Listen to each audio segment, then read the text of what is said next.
Welcome back to Another Triathlon Podcast brought to you by Mana Apparel. This week, we're going to do the usual jumping into the race recaps, but we've got a special guest to kick off the episode today. We've got Matthew Marquardt joining us today, and you may have heard this guy has a couple things going on outside of triathlon. He's a medical student at the Ohio State University while also becoming one of the world's best professional triathletes. So he had some breakthrough wins at Ironman Cairns and Lake Placid last year, and now he's kicking off 2025 with an incredible performance at Ironman South Africa, smashing the course record and putting in quite a bit of time to second place and recording both the fastest bike and run split of the day. But we're going to dive into a little bit of what got him here and how he manages to balance a few things going on. But first, welcome to the show, Matthew. Thanks so much for joining us. Yeah, thank you for having me. I'm glad we're able to find a time to make it work. Yeah, absolutely. And joined as always by Josh here. How you doing, Josh? I'm doing good. I'm excited to continue the conversation Matt and I had started out in Penn State. Absolutely. And usually we're joined by Fed here, but it sounds like he was in a bit of a fender bender on the way over. So we're hoping everything's okay there. Sounds like he's fine. Some fun driving in Mexico City there. But let's jump into it. And yeah, we usually kind of start off just learning a little bit more about how you got started in triathlon. What brought you here?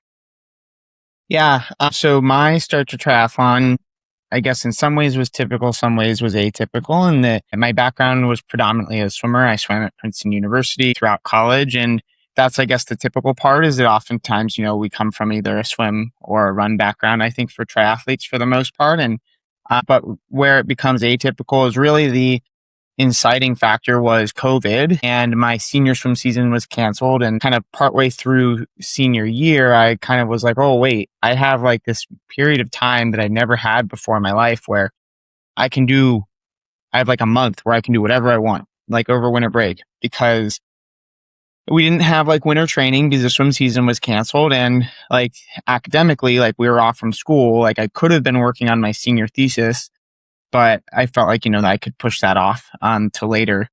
And so I decided to do something that I'd always wanted to do, but I'd never had the time, which was to bike across the country.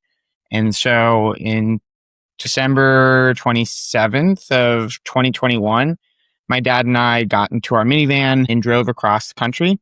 And then on December 30th, I, dipped my wheel in the Pacific Ocean in San Diego and started biking across the country. And at that point in time, I had never biked over 100 miles in a day. Really? I think my max was maybe like 80, and I had to average 110 miles a day for 20 days in order to get back to school on time. And so it was like kind of a very crazy idea that I wasn't sure I was going to be able to do, but I think that was part of the, attraction to it is that, I think a lot of people felt like during COVID, they were kind of cooped up. And I think especially not having that competitive outlet of swimming, I really wanted to do something that would push me kind of to my limit. And so I guess that was part of the attraction and the desire to do this. And sure enough, I had 23 days total to do this ride before I basically had to call it quits and go back home in order to make it to school on time. And I ended up doing it in 20. And only one of those days was an off day. And so it was quite an experience, and it was really an incredible experience, and just such a great time to see the country. And I got better as the time went on, which I think was really cool. Like I started off at like 105 miles a day or so, and then by the end, I was doing like 130 to 160 every day, like it was nothing. So it was really cool to kind of see that progression, kind of over the course of just 3 weeks. And then when I got back, I was like, well, like now I have a semester where I really have like nothing to do. And so I decided to sign up for a half Ironman just to give myself something to train for, really with the intention of only doing one race, because I was starting medical school immediately that fall. And so I was like, and I had this huge mountain biking trip like scheduled for that summer with my brother because he graduated from the same year. And so I was like, you know what, I'm going to do 170.3 race and then like we'll call it quits. So many of us said that exact same thing at the start. We're like, just one and done and we'll be good. But yeah. And so I signed up for that and ended up doing quite well. I got fourth overall. And I went 4:05 in that race, and that qualified me for 70.3 worlds. And then it was like, okay, well, do I do 70.3 worlds or not? Because that was during med school. And I decided, you know what, it's worth it. I can juggle both for 6 weeks. That won't be that hard, especially since the first couple of weeks of med school, they kind of ease you into it. And then I was like, and then I'll be done. And then I went to 70.3 worlds and did well in my age group. I got second, but was still, I don't know, 35 minutes or more behind Gustav, who won that year. And so it was still like, there was still quite a distance to go in terms of development. And that was really when I had the big decision to make of like, okay, well, like I did well as an age grouper, but I'm still really far away from the top of the sport. And so the question became, do I retire even before I had a career and just become a normal med student? Or do I take kind of this leap of faith and really try and do something different and see if we can't make something happen? And after talking to a lot of different mentors and everything, you know, it was kind of, the consensus was like, take the risk, see what happens and go from there. And so 2022, I did a full season as an age grouper and did quite well. I won every domestic race I entered and like was often placing within the money among the pros. And then I won the overall, I won Kona as an age grouper. And so then it was like, okay, well, there's clearly something here. And so then in 2023, I turned pro, and, you know, the rest is public knowledge and public history at this point. What kind of races were you, like you say, your full season there leading into Kona? What do you remember what like some of the races were doing, how you built out your schedule even then, going through what you were going through in both worlds? How did you kind of plan that schedule? Because that's relatable to most of our listeners in the age group world. Like, how did you attack full-time work and a schedule that maybe would lead you to those world championship moments? Yeah. So the first race was, I did Ironman Texas. And really, like that year in particular, like the focus was very domestic. And so I think, you know, I wanted to go to races that I could get to quickly and that, you know, preferably that I could drive to, because as an age grouper, obviously you're paying your way for each entry fee as well as for the travel and everything. And so really wanted to keep the cost down as low as possible. And so started out with Ironman Texas, which is a really easy, like direct flight from Columbus. And then I qualified for Kona at that race. And then I did 70.3 Eagleman was the next one that I did, which was a drivable race. And then Lake Placid in mid-July, and then nothing again until Kona. And so then I did Kona in October, and then 70.3 Worlds which was in the end of October that year. And that one was like a really quick turnaround. I think I got there the day before, like the last day that you could check in. Maybe that was like the day before the race or 2 days before the race. And then I actually left that night. So I finished the race. We went back to the Airbnb, packed everything up, went to the award ceremony. And then from the award ceremony, we drove to Vegas, and then I took the red eye back home. So it was, that was quite a whirlwind of a trip, but that's what my first season looked like. It was 3 fulls and a half. And we kind of made the decision very early on that like full distance racing was my specialty based on like the 2 70.3s that I'd done before. And also I think just like what my coach had noticed, and then my performance at Ironman Texas, I was 8:23, I think, in my age group debut for an Ironman. And it was clear that like I was much better at that than at 70.3s. And so the focus was like Kona full distance. And that's pretty much what it's been ever since.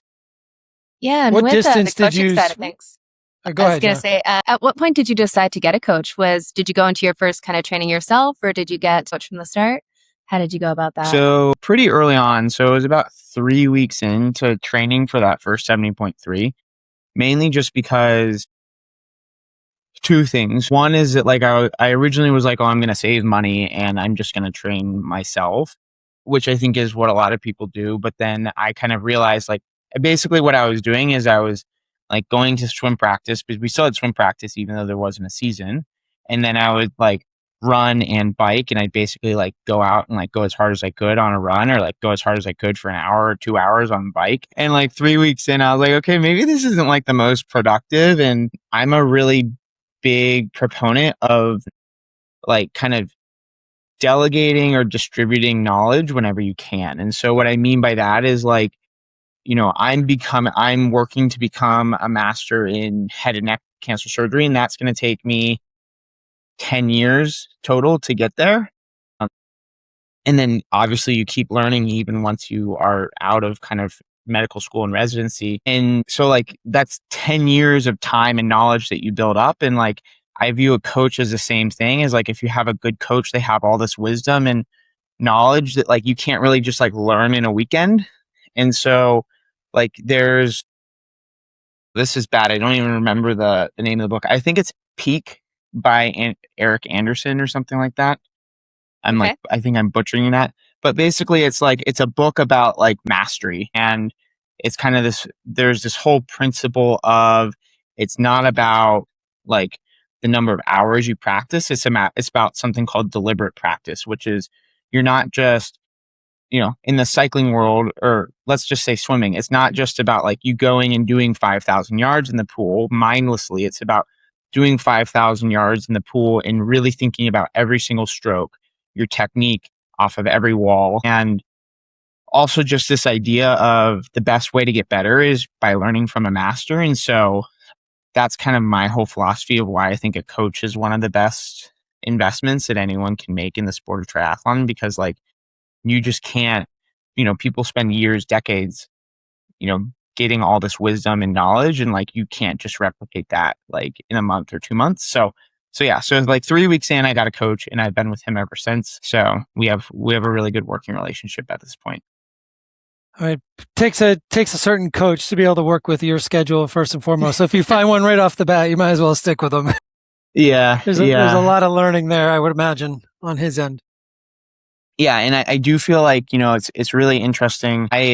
For all intents and purposes, I started triathlon when I started med school. And so you could kind of think like, oh, that's like this weird dynamic where like you're kind of really trying to learn two kind of complex things at the same time. But I actually think it was great, because I really feel like it enabled me to grow both as a triathlete and as a medical student at the same time. Like I think it would be much harder to have been a professional triathlete and then start medical school, because you have all these different habits and whatnot, and you have your own ways that are kind of set. And then like medical school is obviously a completely different environment, but starting them at the same time, I think was super fortuitous, because I was kind of figuring out how to do both like along the way, and, wasn't necessarily stuck to kind of preconceived notions or like former habits. I don't want to spend too much time on like getting all the way up to like this season. I'd rather spend more time on this season where you're currently at. But since we talked about the age group journey and the balance and the coaching progression, what did it feel like on that first pro start line? And I believe was that Iron Texas? Is that what it was? Was your first pro race? Yeah. How did that feel from the years past? So, that first start line was really cool. I think one of the things that I've always enjoyed being is kind of being the underdog, and not really being like quote unquote known. And so it was really awesome to have that first race where like maybe some people knew that I was who I was because of like the age group results that I had, but like for the most part, there was no attention on me. There was no expectations. There was no pressure. And I think that can be like super freeing. And so, yeah, I was certainly nervous, because pro racing is very different than age group racing. But like, it was also like, I think a very relaxed environment at the same time. So it was really cool. And I was really excited to be there and to actually compete against, some of the best pros in the world. And get a good result that day. Yeah. Yeah. No, that was a good day. Was there a point where you kind of thought, okay, I can really make a go at this as a professional athlete? Was there one race where it was kind of like, yeah, this is time to make the move up? Or was it just kind of the progression of results you're seeing? Yeah, I mean, I think so. So doing Ironman Texas in 2022, where I was an age grouper, I think was the first real indicator, in that even though that was like my first full distance, but I got 10th. I would have been 10th among the pros in that race. And so I think like when you once you start to quote unquote get in the money, I think that shows, at least that showed to me like, okay, like there's definitely a potential here. But really the race that I think really solidified, hey, you're ready for the pro ranks, was Lake Placid that same year, where I would have been 4th among the pros. And I won the age group title, I think by like 50 minutes, like the overall, not my age group, like the overall age group title by like 50 minutes, I'm pretty sure. Yeah, fair. and so at that point it was like pretty clear, like, okay, like being a pro is in the future. And then the question becomes when. And I think a lot of age groupers, they feel like, oh, as soon as you get your pro card, you should take it. But actually, in truth, I waited an entire season. So I got my pro card in the fall of 2021. And I didn't take it until the spring of 2023 because, one, I wanted to try and win Kona as an age grouper. That was like a big goal. But also, we really wanted to make sure that I was at a place in my development that when I became a pro, that I'd be competitive among the pros. Because I think my coach and I both have a philosophy that if you become a pro too early, like it can actually be detrimental to your development, and also like it's not, I don't know, it's fun to win. And so like, like wouldn't you rather like be winning and be competitive among the age groupers versus converting over too soon and then like being back at the pack or like middle of the pack on the pros? Be stashed constantly. Yeah, Exactly. That'd be rough in there. Well, let's move on to this year here. It definitely sounds like you had some incredible results last year. And I'm going to ask the question that I'm sure you're absolutely sick of at this point. We saw a couple instances of some cramping coming out of the swim, heading onto the bike. It sounds like you've kind of gotten that figured out. Kind of what did that process look like to figure it out? And what conclusion did you come to there?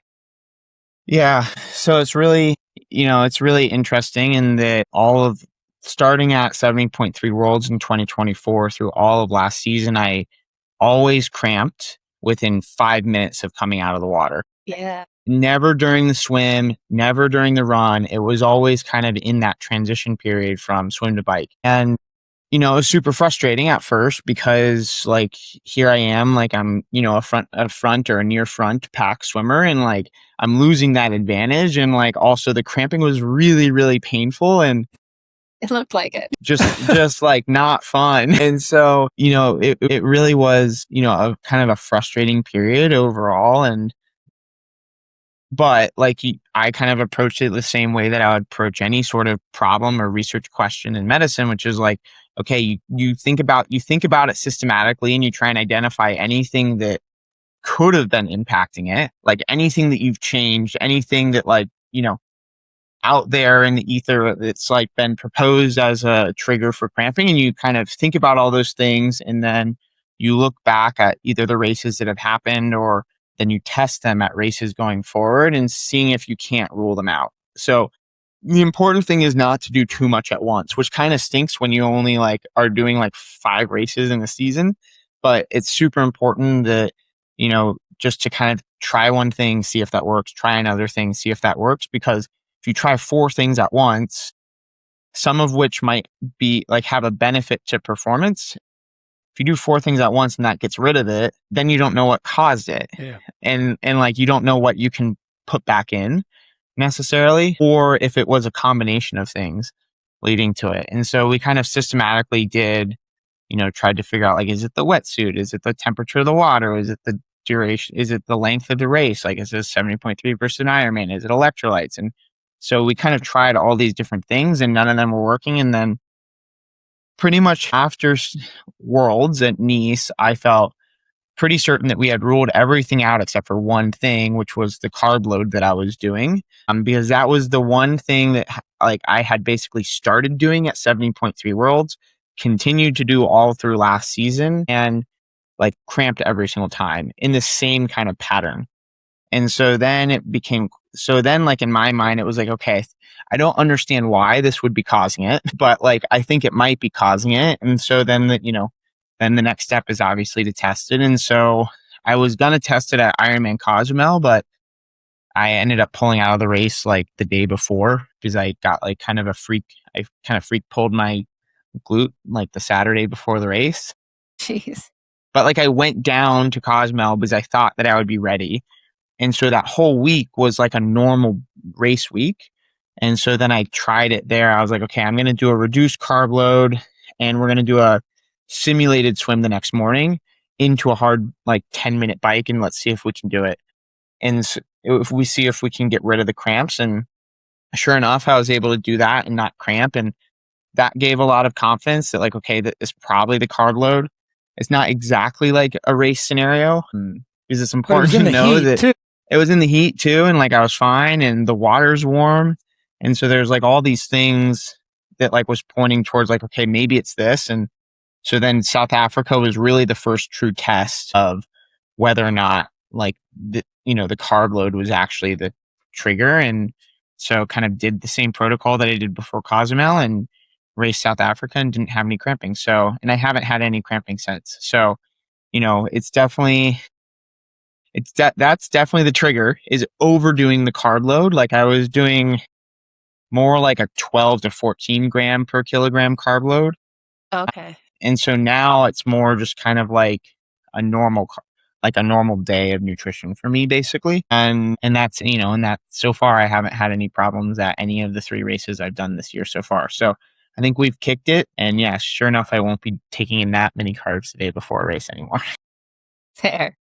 No more carb loading. Not the way you were, at least. I mean, that was a pretty epic carb load in itself. But right. Especially now with the fueling that you probably have on the bike and the run anyways, it's like your stomach is trained enough to take a massive amount during the race itself too. So I think given your swim background, that carb load wasn't as needed and you're coming out of the water again. Now, have you seen it change how you approach the swim at all?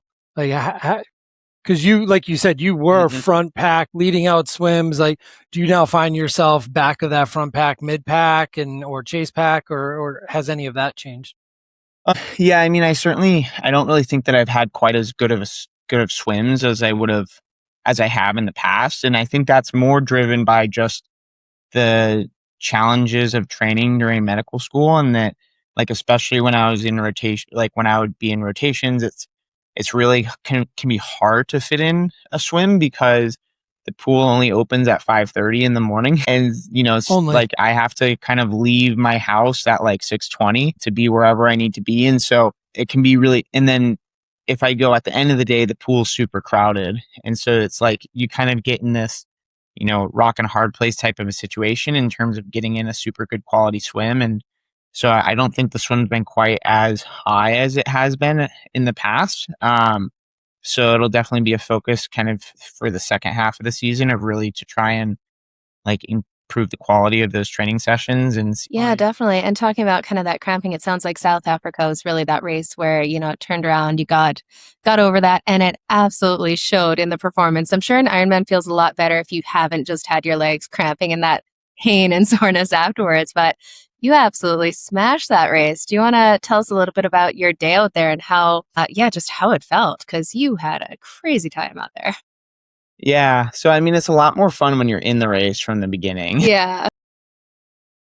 So it was really nice to kind of be in the race again instead of spending, the majority, or if not the entire bike chasing, like I was last year. And so, yeah, I mean, in South Africa, the swim went pretty well. I knew that like Jamie was going to push it really hard. And sure enough, he came out of the water with like a 3 or 3.5 minute gap, which is obviously a lot for me. I'm not used to having a gap that big, but I think you also just have to have confidence in your own abilities. And that Ironman South Africa course on the bike is a really challenging course because you can have pretty significant crosswinds at some points, and the road is like really pretty rough. And so all of that just makes it a more challenging course, and I think suits me a lot better. And so on that race, I still had some other issues, I guess. Like, I think there's, let's see here. I'm trying to think. There's, I think, like 8 speed bumps per loop, and like not like small ones, like the big big tabletop ones that you pretty much have to get out of aero in order to go over. And so on the first loop, I lost a bottle and made the decision to turn around and go get it because it was early enough in the race, and it was like, I don't know, 160 grams of carbs or something like that in it. And so I was like, I can't easily replace this. And so I turned around, got it. So I lost probably like, I don't know, a minute doing that. And then I lost a bottle on the second loop as well. And that time I was kind of like, I really don't want to lose this time, because I had been kind of clawing back time on Jamie for the first like loop and a half. And it's like, I don't really want to lose all that time I just gained back. And so I did like a really quick calculation of like, okay, I need to replace this much. And then I was like, okay, I think I can just do that through the aid stations for the last lap. And So kind of made an adjustment on the fly for the last lap. Instead of taking in all of my nutrition via fluids, I, basically took in water plus gels to make sure that I still was hitting my target. And then the third lap, it was I think really when the race started to change and that Jamie had kind of been hanging out in front. And there was a really pretty short period of time where like all of a sudden the gap started to close and I was like, oh, like, now's my chance basically. And so put in a big push to catch him before a turnaround to kind of catch him by surprise, and was able to catch him quite literally like when he was doing when he was making the U-turn on the out and back, and then kind of just sent it for the last half of that lap and came into T2 with like a 2-minute lead. And at that point I was like, okay, like I think I think things are going well. Like I just need to put together a decent run. And so really kind of just focused on, putting together a very even split run and like not doing anything too crazy, which is exactly what happened. And just had a lot of fun along the way because the community for Ironman South Africa comes out in a way like very few other races do. And so it was a ton of fun. It's a 4-lap course where you start in the middle. So like someone stands in the middle, they see you 8 times. And so it's just it's a really great spectator environment. And I had a lot of fun during that run. So your build for that wasn't very normal either. I mean, you're coming off of the cramping issues. You talk about the swim volume being down. I would imagine the swim volume was almost zero because you decided to ride your mountain bike across and do this amazing thing called Cape Epic to raise money too. So it was like, what's that, 500-600 kilometer bike ride? So how do you think that impacted you going into South Africa?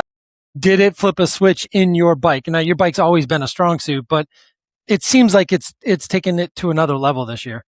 Yeah, I mean, I would say so. We made the decision to do Cape Epic about a year before I did Cape Epic. And because like the opportunity presented itself and I was basically like, oh my gosh, like this is a bucket list race. And I was like, I think I can make this work with school. And I really don't know when I'll be able to make it work any other time in my life. And so I was really surprised when I brought the idea to my coach and he was like, yeah, I think we should do it. Because I thought he was for certain going to be like, no, like Ironman Texas or Ironman South Africa is 4 weeks after that. Like, no, that's a terrible idea. But he was actually like, no, like, I think that would be great. He's like, I think that you will get a great bike stimulus from it. And yeah, you were going to suffer a little bit on the swim probably. But, I think both of us have the agreement that it's important to, I think live life a little bit and not have too much blinders on in terms of triathlon. And that was a commitment actually that I made to myself when I started triathlon, where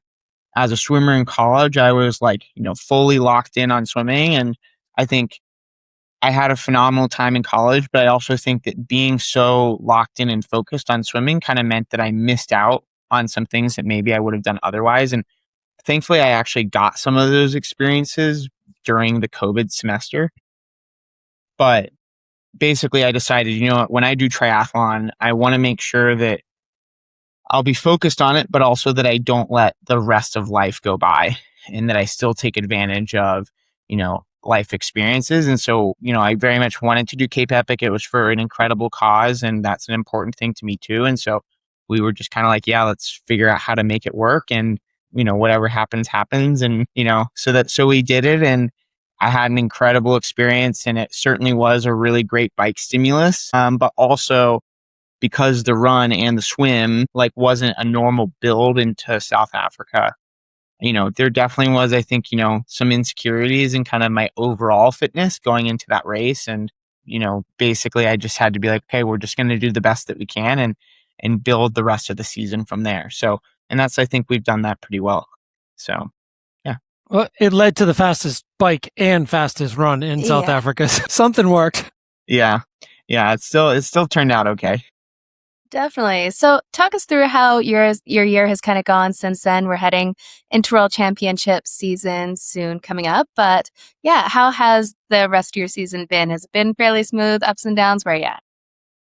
Yeah, no, I mean, overall, I've been super happy with how the season's gone so far. And I was fourth at Happy Valley, which was awesome because that being 4 weeks before Lake Placid, the focus was really still, on Lake Placid. We didn't do a traditional 70.3 build into that race. And we really just kind of almost trained through it. There's a little bit of a taper, but we didn't really do a ton of super specific 70.3 stuff, and just wanted to see what would happen. And, getting fourth in that race with the field that it was, I was really pretty happy with it. And then it was, full focus on Lake Placid. And in Lake Placid, I was overall really happy with it. I mean, I was the defending champion coming in. And so obviously I would have liked to have defended my title and defended the course record that I had from last season. But Martin put in a really, really incredible race. And I think, and actually, as weird as it is to say, I'm super grateful that he was there at that race, because we always learn more from the races that like I get second or third in than the races where I win. And so, because when you win, yes, you do kind of all this analysis and whatnot, but I think it's hard to really pinpoint like, okay, what could we have done better? Because, it's like the result turned out well, but when you're racing someone like Martin and you get second and you do a best time yourself and you still come up second, that kind of leads to a lot of reflection in a good way, and kind of enabled us to really kind of pinpoint, okay, where are the areas in the race that we can improve upon for Kona? And, I think it really kind of motivates me and fires me up even more, because ultimately at the end of the day, like, Kona is the focus. And so you really want to make sure that you're on your absolute best at that point. And so I think Lake Placid was a really awesome stepping stone for that. Do you think that one of the learnings from that, though, that you take away with the way Martin is and some of these Jamie Riddles and Martins, and then you put Sam Laidlow in there when you get into Kona, that front swim pack, and now do you see yourself trying to find more time to get to the pool now, knowing your big goal at Kona is to be on that podium to win Kona, and in order to do so, it seems like you've got to be with these guys or within reach of these guys getting out onto the bike? Yeah, no, I think that it's been, I mean, I think that the swim in Kona is going to be a really, really important part of the race. I don't think that you can ever predict exactly how the race is going to play out, but it would not surprise me one bit if the winner at Kona is in that front group. And I don't think that there's going to be the same massive group of 15 to 20 people like there was in 2024. I think there's going to be a super fast group and then a fast group. And so obviously the goal is you need to be in the super fast group, but hopefully not burn too many matches, because it is it's an Ironman, so it's a long day. So you kind of have to figure out how to balance both. Are you going to try to get in on the group chat of the front of the pack swimmers there? Sounds like they had a chat going around to push it from the start. I have varying opinions on it. I mean, I think it's naive to say that there aren't alliances in this sport and that there shouldn't be. There's nothing preventing it. But also, so many sports are moving in, so many individual sports are moving in the direction of becoming team-based. Like if you look at gravel cycling, as the kind of, I think, most recent example, where you're now starting to have teams, whereas it used to be a very kind of just you're on it on your own. So, I think part of me wishes that we still had like the everyone's on their own mentality, but it's very clear that in different ways, the sport is moving towards kind of collaborative racing, collaborative racing, if you will. And so, I guess I'm still trying to figure out exactly how I want to approach that. So we'll see. Fair enough. So we've definitely seen some progression in your World Championships racing and stuff, with that 15th, I believe, in Kona, and then is it 8th in Nice? Mm-hmm. Going back to Kona, how are you feeling about, you had like a top 10 performance in Nice. Is an absolutely incredible performance, especially with how short of a time really you've been in the sport. How are you feeling about going to Kona? Kind of what's the goal there? Yeah, I mean, I'm super excited about Kona, and I think that we've laid the groundwork, and we'll continue to make a push towards whatever the best result is that we can get at Kona. But I'm not really focused on necessarily a specific result, because the sport is so deep at this point, and there's so much kind of, I don't want to say talent, but there's just so much depth that your ultimate place is dependent on like kind of how you do, but also how everyone else does. And so, my real goal is to kind of put together like a great performance, both kind of from a physical standpoint and also from a tactical standpoint. And, hopefully that means that I improve upon 8th, but it's been really incredible, I think, to watch this sport as each year, from 2023 to 2024, 24 to 2025, and then 2025 to 26, how it seems like every single year, the depth of the field at the World Championships gets deeper and deeper. And so, it's like harder and harder to almost get the same result that you've done in the past. So like the real goal is like to obviously like do as well as I can and hopefully improve upon 8th, and we'll see exactly what that is. But like a podium is going to be, really challenging, I think, to get, and you're going to have to put together a really good race. So that's the focus, and not making tactical mistakes as well. You are also a big proponent of the research that went into the 20-meter draft zone and how that was done, how that was looked into, and I guess getting some data around it that before instituting it, that made sense. And I think you kind of knew where the data was going to lead them to. You're a researcher by training. If you were getting your PhD in triathlon, what is the question that nobody has answered or thought about doing that research on? Oof. That is a great question. And what would you find? I don't even know. There's so many things. I mean, from a physiologic standpoint, like so many people have done a lot of work on different aspects, whether that's like the nutrition that you take in, the impact of heat kind of on a race.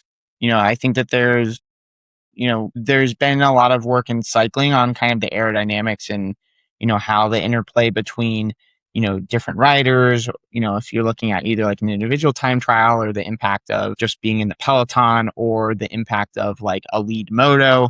I think like that aerodynamic work, I think, is really interesting and, brings up some really interesting questions for triathlon when you think about like we want to have a broadcast and we want to get great content. Like that's how you grow the sport. But also at the same time, like I think we all agree that the root of the sport is like, it's like every man for themselves, and it's about like, what you can do. And so I think that there's some really interesting work that could be done on the aerodynamics of how different, lead motos or other riders play into it. But man, the exact question I would look into, I don't know. I think, truthfully, if anything, I think it would probably be trying to understand how different, trying to understand the different levers in training that kind of lead to successful training.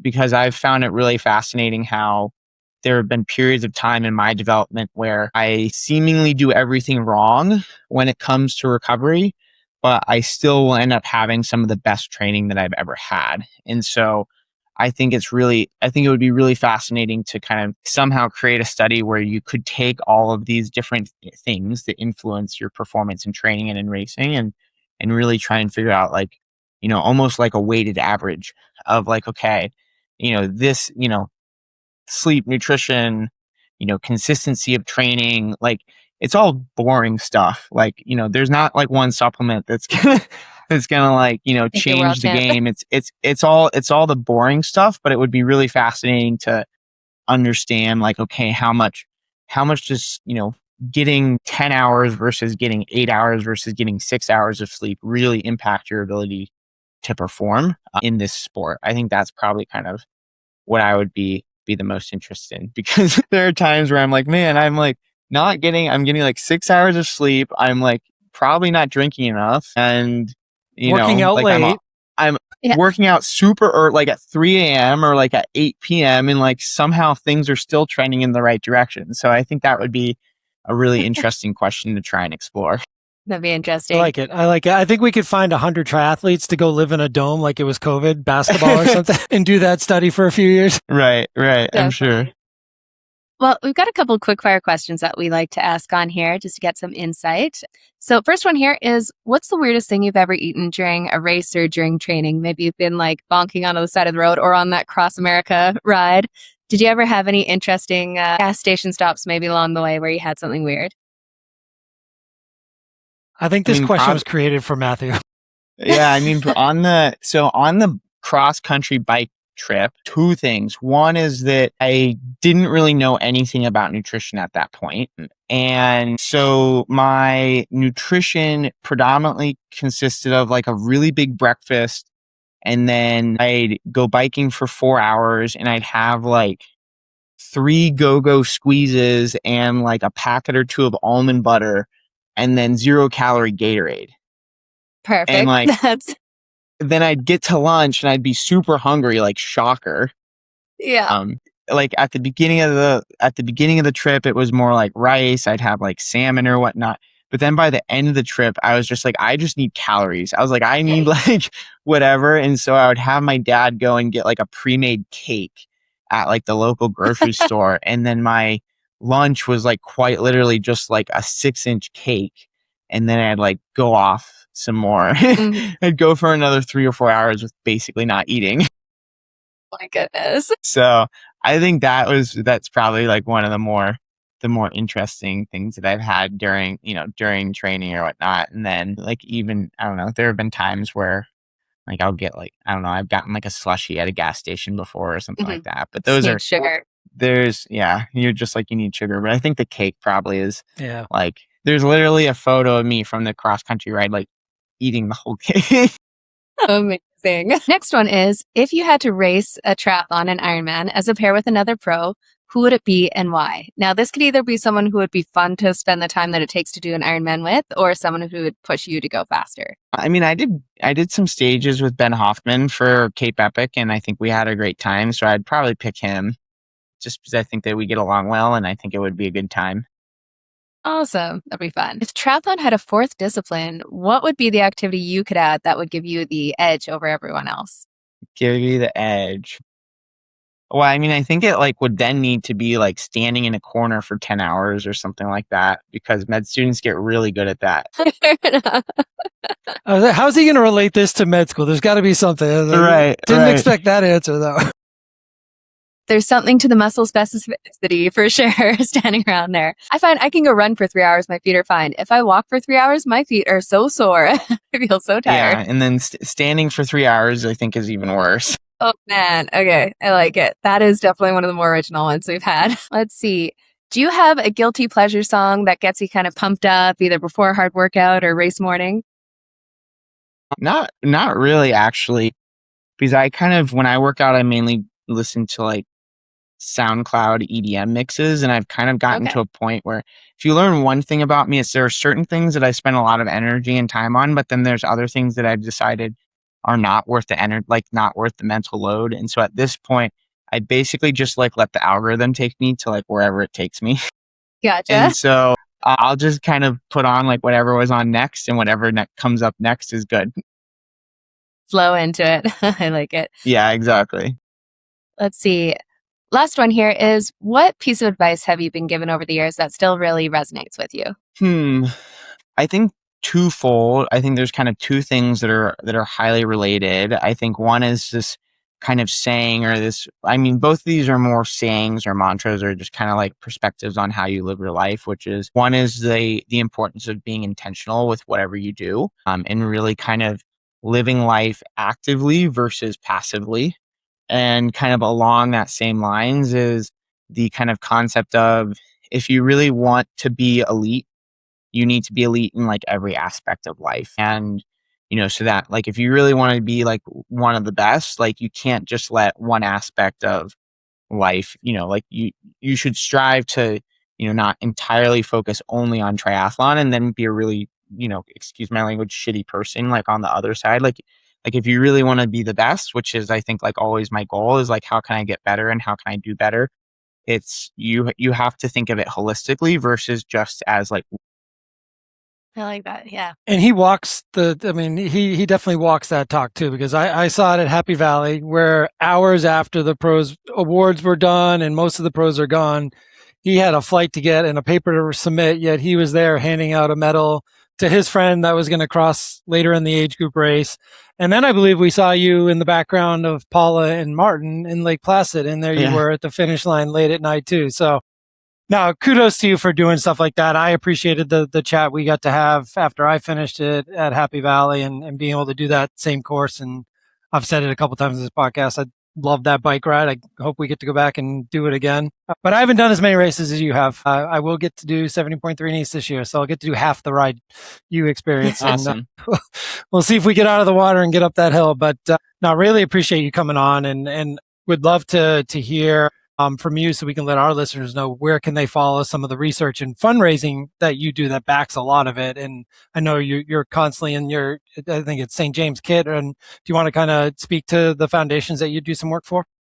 Yeah. So for Cape Epic, I did it as a part of the Ironman Foundation, and then which is a great organization. And my main focus, though, is kind of cancer research, cancer awareness, and because that's the type of medicine that I ultimately want to do. And I've had a lot of people in my life that have been impacted by cancer. And so I think it's a cause that I'm really passionate about. And so there's a bike ride. It's actually this weekend. I don't know when this podcast is going out, but this weekend there's a bike ride that happens every year in Columbus called Pelotonia, which this year we have over 8,500 people that are riding a bike in support of cancer research. And they're all raising money, and all of that money, 100% of every dollar raised goes to Ohio State to fund cancer research at Ohio State. And over its 17-year history has raised over $340 million.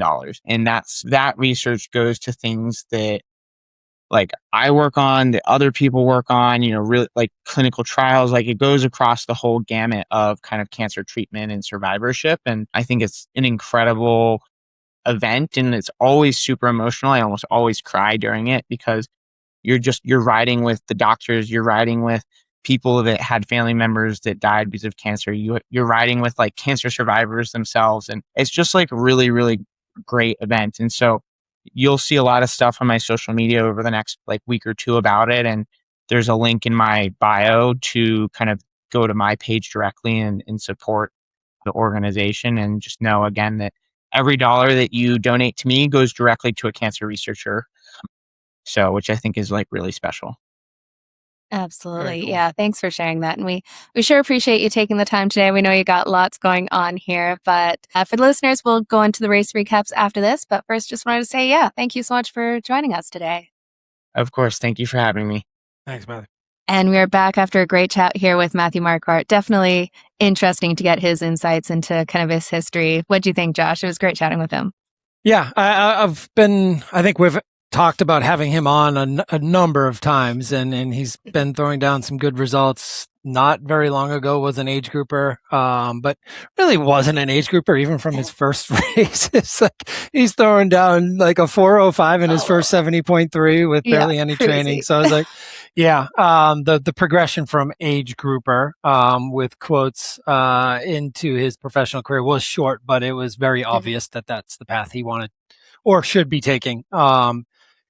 He won Lake Placid by like some godly amount of time, and it was like, and he still didn't take his card until the following spring. But the great interview, awesome to have him on finally, and we, as we all know, he's so much going on, so really cool to get kind of a little bit further under the hood there. Yeah, absolutely. Well, let's jump into our regular stuff here. We'll do a bit of a recap from this weekend's racing because we had some weekend's racing that was definitely interesting. We'll jump into 70.3 Boise first. So this is an Ironman Pro Series race, and we're getting close to the countdown to the end of the series points outside of the World Championship. So definitely had a few people going out there trying to collect the last bit of points here. But we'll start with the men's race. Sounds like the water conditions were pretty challenging. So they ended up canceling the swim for the age groupers and shortening it for the men. And I heard another podcast there that actually there are a few pros that had to be rescued from the water. So sounds like it was crazy conditions all around. Yeah, I had a few friends racing. Our good friend and one of my fellow Mountain team captains, Vanessa, was racing. I saw another person post a video, kind of jokingly, like that the swim's choppy. We're probably not going to be able to swim tomorrow, and it was pretty nasty. But again, you're like, well, it'll probably die down, and they'll go out and swim. And I don't think the swim was technically shortened. It was shortened from last year, which was long. So it went from a one loop disaster last year because the buoys kept moving because the water was somewhat choppy then, to now what they did do was shorten the actual race course itself and move the buoys in and do a 2-loop with an Aussie exit. And even that, like, which buoy do you go to next? Like, they're moving the ball. So it sounds like it was a pretty gnarly swim. The thing is, this is what triathlon was founded on, was gnarly swims and crazy conditions, but it's 2026 and that doesn't happen.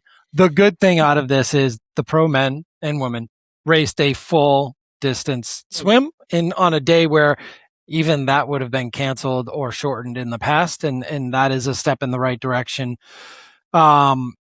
Yeah, I would imagine you're going to have some pros who don't do so well and have to get pulled out of the water when our pro fields are so big. And that was probably the case. I mean, when you're going 70, 80 deep in a pro men's field, those people aren't beating age grouper Matthew Marquardt.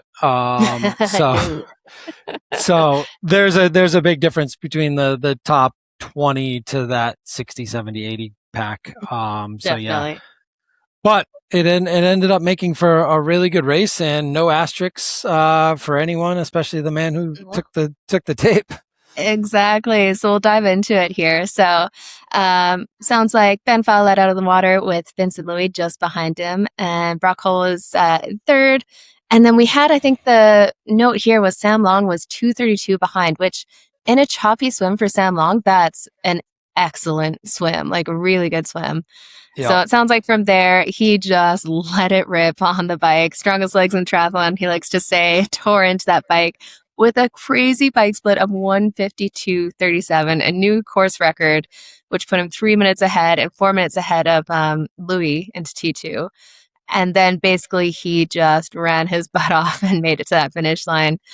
Behind him, Ari Clow had the fastest bike or run split of the day, but it was nowhere near enough to catch up. And he ended up in second place, while Blake Harris ran into third. So, man, Sam Long, this was an incredible performance. 1:52 on the bike, really? Like, crazy. It's not an easy bike course either. And just there is one asterisk, and I don't even know if it's an asterisk because we've done this before.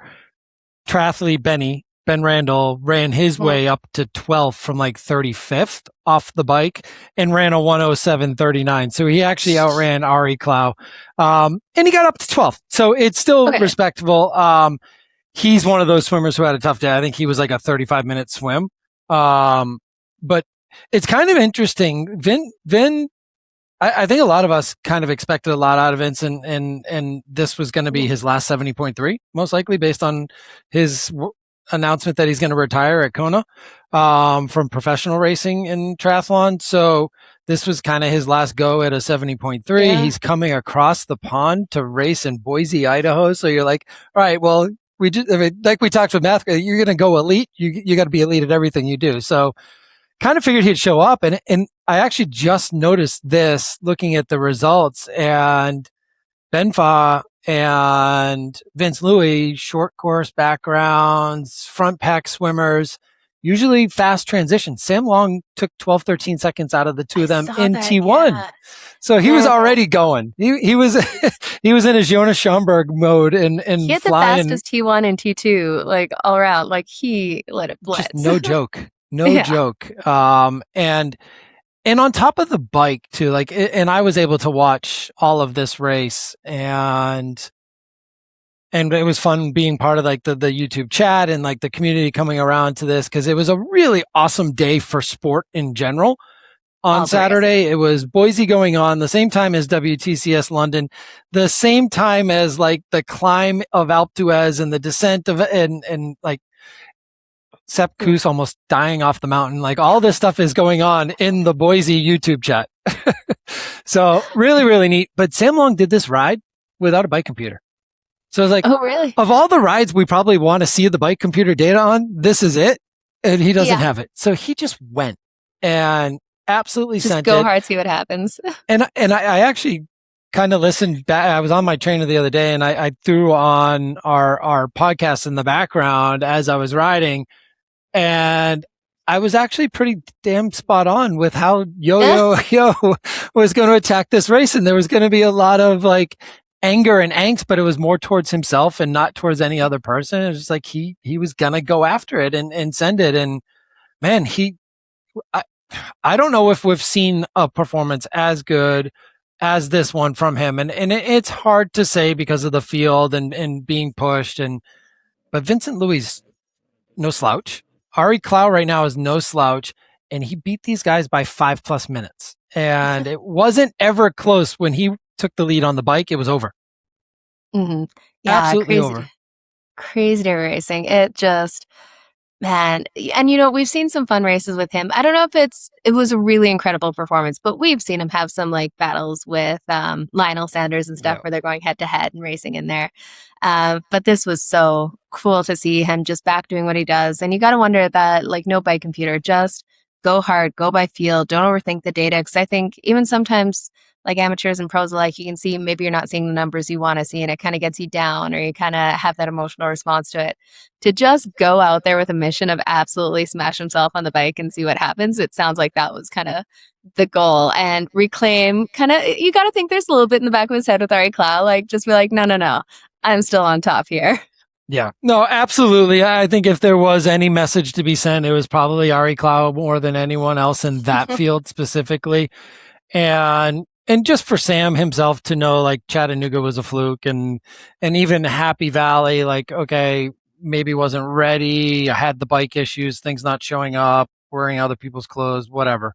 Boise was like a target, and he got quiet a little bit too on social media. When he gets quiet, it's like, all right, he's in a block right now that means a lot.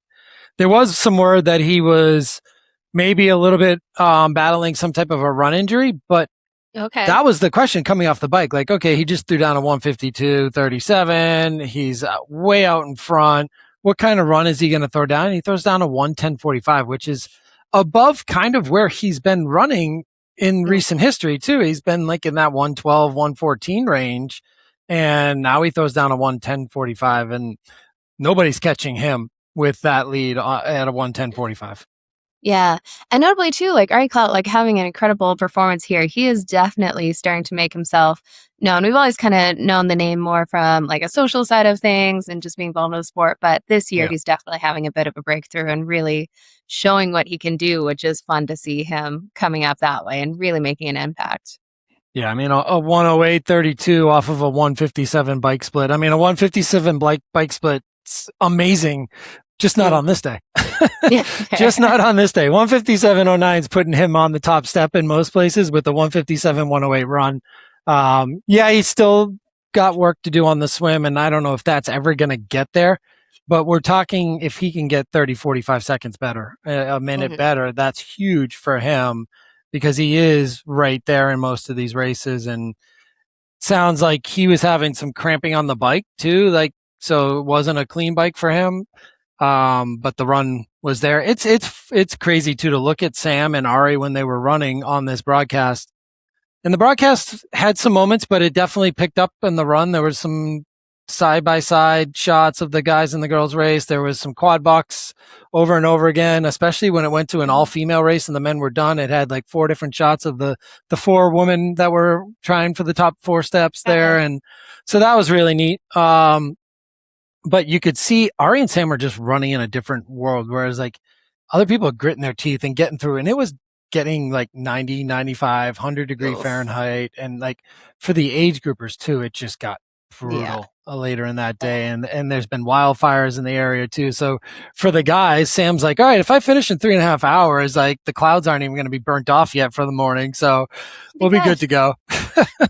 And shout out there, Blake Harris coming in 3rd place there. Always got to give the Canadian a shout out there. He's definitely doing some great things. With Vincent Louis, we saw such a great performance at Texas this year, and he's had like solid days in there, but I think same thing. We just kind of expected him a little bit higher up, but hopefully all eyes on Kona and putting in the work to have an incredible result there before he does call it a day. And he was on the podium until a couple 100 meters out when the Canadian decided to outsprint him. Let's give her. That's going to be a hard headspace, right? Like, you're kind of retiring, you're coming towards the end. It seems like it can go one of 2 ways, where they just start to go on the retirement tour and they're just enjoying these experiences and being a part of it. Or are you in that absolutely hungry, this is your last shot, so give it absolutely everything to get in there? I'd be curious to, see what's going through his head at this point. And he goes to the longer course to not have sprint finishes. So he's like, all right, I've done enough of these. I'm literally known for this. You can have this one. Man, he used to be the king of those. Some crazy performances back in the Super Tri days, or Super League at that point, days, sprinting down the finish line. He was always fun to watch there. Yeah, absolutely. And then he goes back to his hotel and sees a reel of his girlfriend dancing with some guy and salsa dancing reels and stuff like that. So I don't know if you saw GTP's latest post, but it was pretty funny. Oh my goodness. Fun times there. And then we had the women's side of things, which was definitely interesting too. So we had through the swim bike, there are a few kind of lead changes as we went through. But really, we saw Kirsten Casper, Rebecca Clark, Hannah DeVette, Hannah Berry were all within 5 seconds of each other. Clark moved to the front with Casper right behind her. But we really saw Hannah DeVette definitely showed her bike strength for sure. Yeah. She came into T2 with a 134 lead over Hannah Berry. But we saw Kirsten Casper with 5 minutes to make up on the run. And, DeVette was holding on strong for a bit in front of Hannah Berry, but by halfway, DeVette's lead had shrunk to just over a minute with 5K to go. The top three were only separated by a few seconds, but we saw it at the end. Berry briefly took over the lead before Casper definitely made a surge and just continued to pull away from there. So Kirsten Casper, we saw her run through to the finish here, and we've seen her kind of dabbling in the long course and the short course, but this was a really incredible finish here, and seeing her get a result in the 70.3. Well, considering too that she's been racing the WTCS circuit. That's exactly. She's not just doing this. No, and I think that kind of showed in her bike, right? And she's probably not had the amount of time on the TT bike because she's been focused on the WTCS and chasing that Olympic dream. Is she somebody that has an opportunity to make the relay team? Can she make the individual? So she's in one of those spots right now where she just won Indian Wells at the end of last year. So she knows she can race at this distance. And then she's first out of the water. She loses her lead on the bike and then runs a 119 to seal the deal. And it's like, okay, maybe a little bit more time on the TT bike, and you're putting yourself in contention at the world stage at the 70.3 distance. So 2 years out from LA, and you've got Taylor Knibb doing what she's been doing recently in the shorter distance now, and like, okay, well, there's a slot. And Taylor Spivey's had a very good year. You've got a couple other females that are right there too. It's like, if you're Kirsten Casper, what do you do?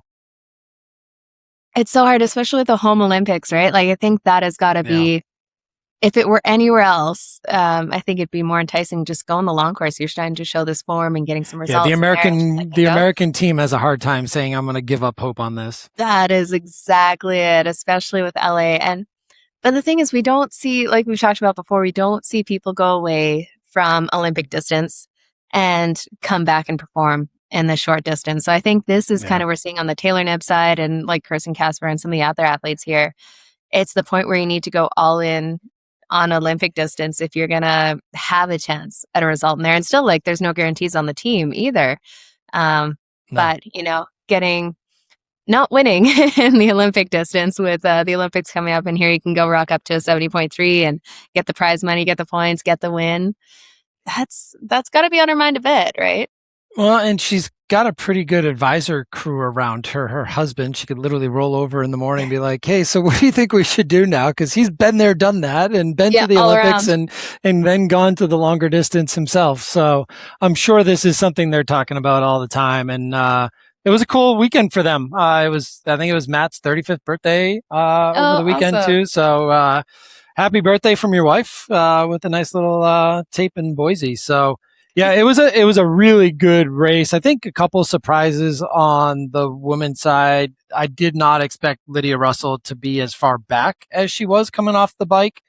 And I mean, she rode a 2:13, so even a minute back of Casper's bike. So yeah, that's pushing her even further back. And she still had a really decent run.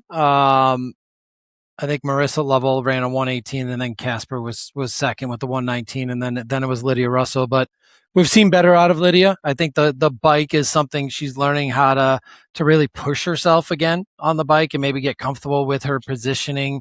A lot of times you see these people come back from shoulder injuries, and there's some misalignments on the bike and trying to get comfortable there too. And I think she's spoken about that a little bit. So that was a surprise for me. Hannah DeVet's just been consistent. I think if she can get that run down, she's right there. But her swim bike is putting her right at the front of the pack. Hannah Berry's just Hannah Berry. Dr. Wells, she just knows what she's doing. She's going to be there on the swim and the bike and the run. She just kind of balanced across the board.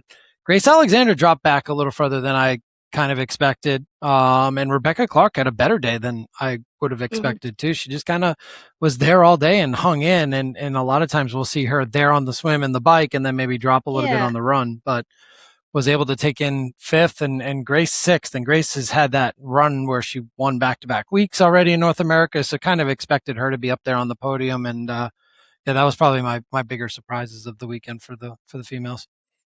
Yeah, it was good to see like Hannah DeVet, her bike is just crazy. Like when you start comparing against some of the other rides, like we saw Hannah Berry was a minute and a half down, but like everyone else was in that 2:13, 2:15 kind of area. Yeah. So she had, some solid time on them. And Jackie Herring didn't start either, which I don't know exactly what it was. I know she's been battling some stuff, but maybe some run issues. But she was on that start list for a while and did not start. Going there. Well, let's take a look with the results after this weekend for the Ironman Pro Series. We had some moving around as well. So we got Grace Thack in first place here for the Pro Series. Marta Sanchez in second. Solveig Lovseth has been bumped down to 3, but notably she only has 3 of the 5 races so far. So I'm sure we'll see some more points there. We got Tamara Jewett in 4th and Hannah Berry in 5th. So Grace Thack is the only one in there with 5 out of the 5 races. So she can improve on her scores, but she doesn't have any more adding in there. Marta has 4 out of 5. And like I said, Solveig has 3 out of 5. So coming into championship season, I think we're going to see some moves around here, but always interesting to see how things are kind of changing around after the weekend's races. Any surprises for you on the women's side? Not on the women's side so much. I think it's all going to settle itself out when you get Kat and Solveig to their 5, and those would technically come from 70.3 Nice World Champs and Kona. Yeah. So I think you're going to see the 2 of them hopefully have some good results there, and that's going to make a huge difference. Everyone else would be hopefully, I think that the other top contenders are looking at replacing a score with one of those worlds, but it's hard to replace a score when you get into the likes of Taylor Knibb and Kat Matthews and Solveig having days, and Lucy and now the front of the pack is winning by 8, 10, 12 minutes, and your points are dropping anyways. So, and that was the other thing with Boise on the men's side. Sam Long kind of destroyed the rest of the point series rankings right there too with the 5-minute win. Beat people up there for sure. Yeah, interesting on the women's side. We've got Taylor Knibb down in 14th, but she's only done 2 races, and sounds like she won't be racing again before Kona to get points. So we won't see too many changes there. There's a lot of people starting to say they're not doing Nice. I'm seeing a fair bit of it. Yeah. Like we just talked to Matthew Marquardt. He's not. Yeah. Marquardt did not even take his slot at Happy Valley to do it. Then we also have Kat Matthews with 3 out of her 5 races, sitting in 8th with 10,000 points. So I'm sure we'll definitely see her move up as we get into championship season. But Solveig is still looking like, if she has decent days at 70.3 Worlds and Ironman World Champs, it's hard to see her not taking that top step there. Yeah, she's definitely in the driver's seat when it comes to, she's almost 2,000 points clear of Lottie and Kat. Absolutely. And then on the men's side, we've got, no surprise there, Christian Blumenfeld in first place, and he's got 4 of his 5 races done so far. We got Matt Hansen moved up 7 spots into second place with 4 out of 5. But interesting, Martin Van Riel, he's only done 3 of his 5 races, and he's sitting in third place right now with 12,000 points. So we could absolutely see him make some moves come championship season. Rudy Bumberg in 4th with 4 out of the 5. And again, Casper Storns, 3 out of the 5 races in 5th place. So again, we'd expect to see him move up a fair bit from there. And then Gustav down in 8th place, but again, 3 out of the 5 races. Gustav and Vince too. Like, so now you look at it like, wait, Vince is like right there for a potential podium if he shows up at Nice and Kona, but I don't think he's going to do Nice. So I think it's just going to be Kona. So what a battle between Martin and Casper at the end of the day like the two of them barely separated by any points, both sitting on 3 races with 2 world championships to come. Yeah, only at like 150 some points between them there. So they will definitely be fighting it up. Will we not see a Norwegian podium seem to see a lot of Norwegian podiums. Maybe this will be the case, but depending, Gustav, he's not that far behind either overall. So it'll be interesting to see once we start to get into that, championships, which is coming up fast. Like, it's not that close, it's still September, but we're reaching the end of all the points races, the qualifications, and it's all heading that direction. It's it's really, really neat that this is going to come down to Kona. And we know that. We know with Kona, anything can happen on the Queen K and out in the Energy Lab. And we've seen it multiple times. So that's going to make it's all going to come down to that.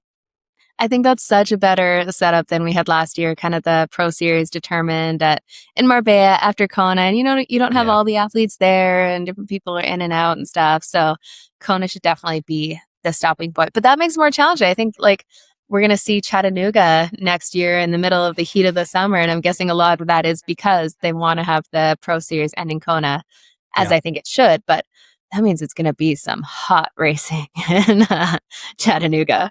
Well, I just this week started looking at Nice weather, and it's still 90 degrees 7 days a week. Like, it's still burning in Nice. And it's like, Chattanooga absolutely is going to be absolutely on fire. And the crazy part with Chattanooga too, I started to pay attention to who's where these slots are going for Chattanooga.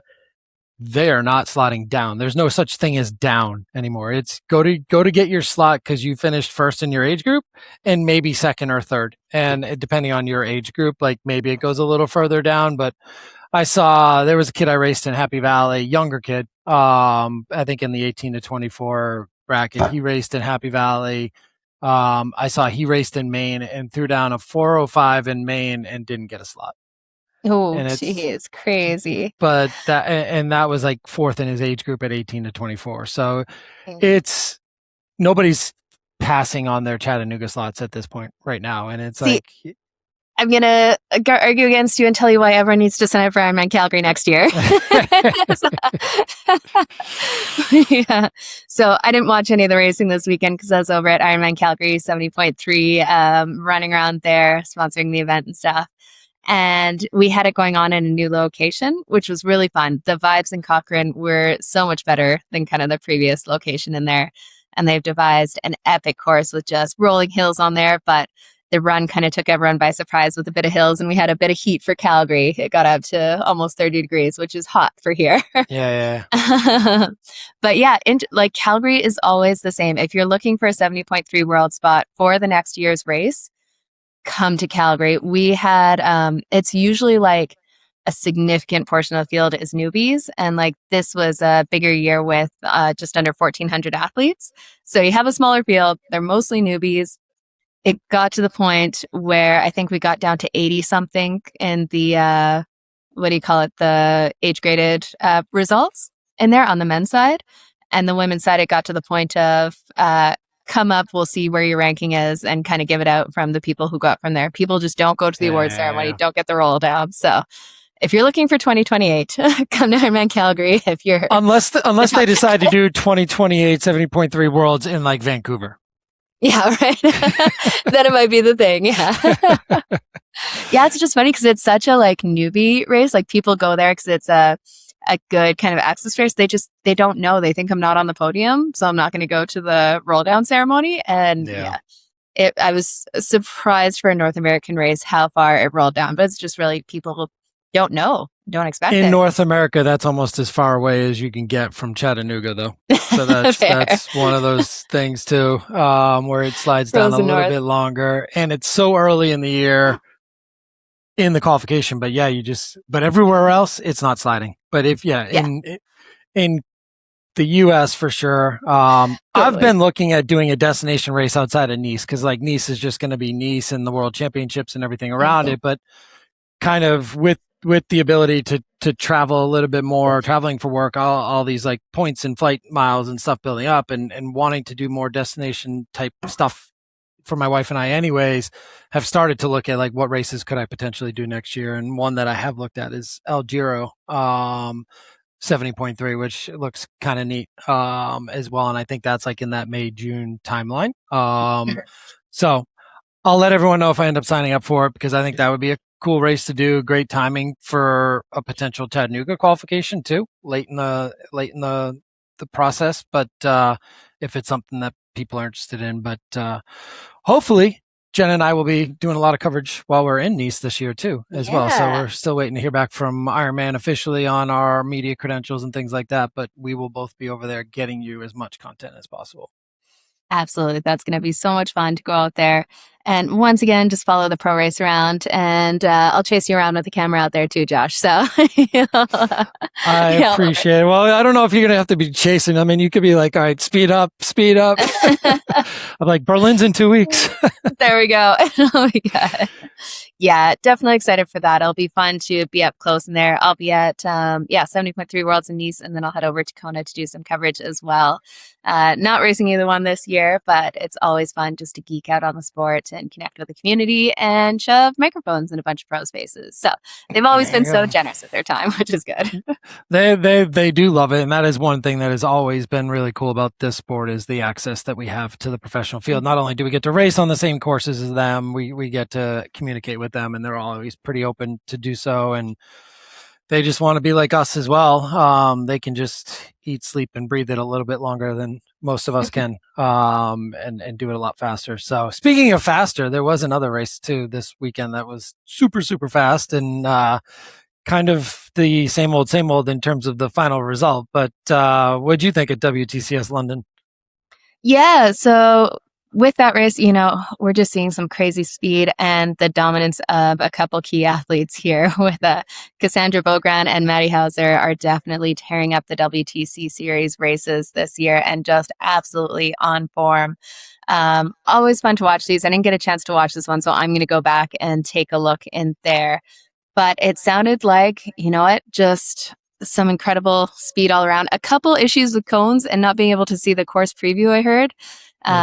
Sounds like a full speed course preview. You couldn't ride it just based off of where it is in London, the XL Center. I don't know if you've ever been there or not, but by going to the marathon this past year, I was able to kind of see where that location is, and it's outside the city, but you still feel like you're kind of close to the city.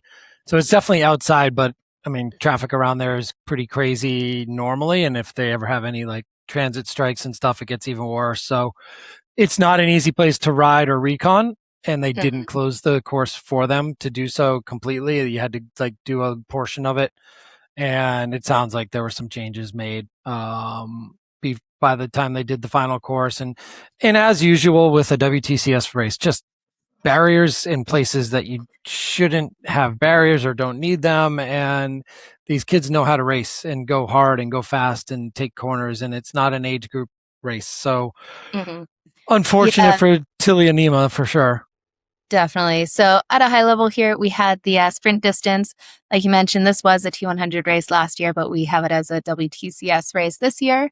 And it sounds like there was a 13-man kind of breakaway on the bike, which definitely had the gap growing to the chase pack. But there was a late crash in the chase group, ended with Alex's hopes of racing for the podium. Unfortunately, he got held up by that crash. And then it got down to what we've been seeing in a number of these races with Maddie Hauser and Vasco Vlasa going for a sprint finish, and Matt Hauser taking the win, edging him out there with Vasco Vlasa in second. And I'm going to butcher this name, Songer Lehman, maybe? Songer Lehman, third. And third there.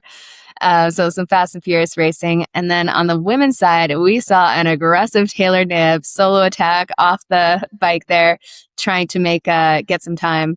Unfortunately, we did, like you said, saw Nima's race end in a crash, leaving Taylor Knibb alone until the chasers ended up reeling her in on the run. And then Cassandre Beaugrand, she was down 31 seconds off the swim, which we don't usually see. But of course, we know her absolute swim strength run speed and strength in there. So she took the win with Lisa Tersch in second and Tilda Madsen in third.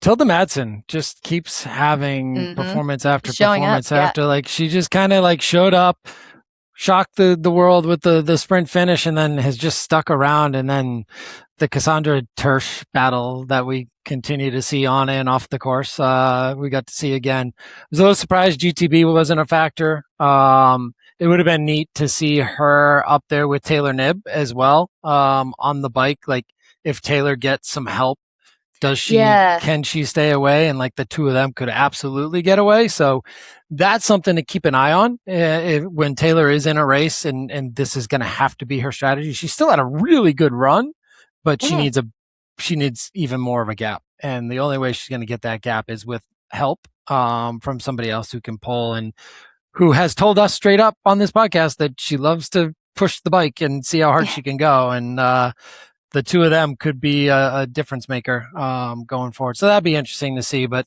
yeah, on the men's side, it's Matty Hauser and Vasco. And Vasco hasn't figured it out quite yet. He did get the win when Matty DNF'd. Yeah. But Hauser has won all three races he's finished.